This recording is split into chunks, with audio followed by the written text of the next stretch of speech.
Roller Derby Girl Gang, an art anthology, is available now. Check out the link in the description to find out more.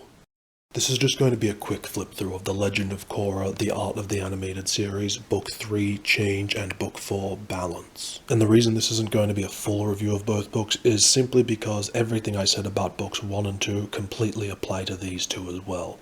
And to be quite blunt, they're simply not worth wasting your time or mine rehashing how disappointing they are. All 4 books have the same faults I discussed in the first 2 reviews, although I would say, rather than progressively getting better with each book, these books 3 and 4 are actually the worst of the bunch, if anything. And they just truly wallow in the issues I have with these KORRA art books that made them so underwhelming.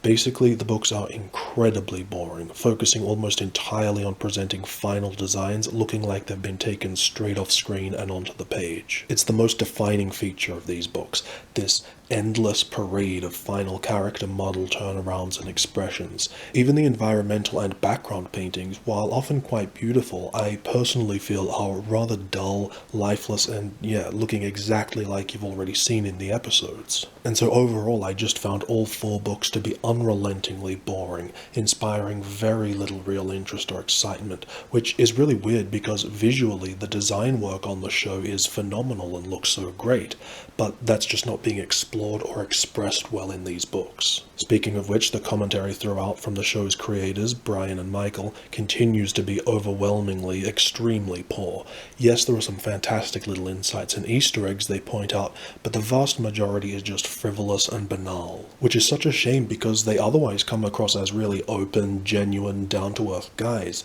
but they just seem to struggle to come up with any comments of actual value.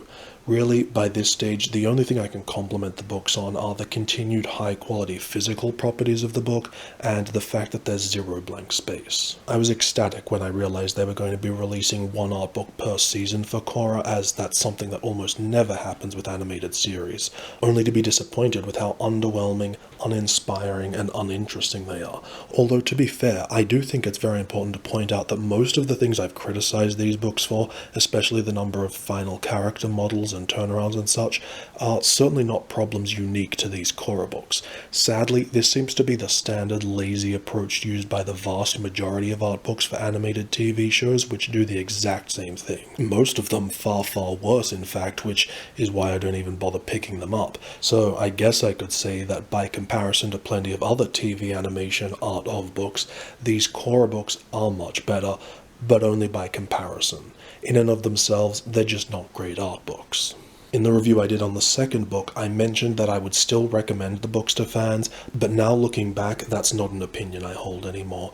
These just aren't the sort of books I could encourage anyone to waste their time and money on, unless you're like the super ultra mega fan who would just be happy having them as collectibles.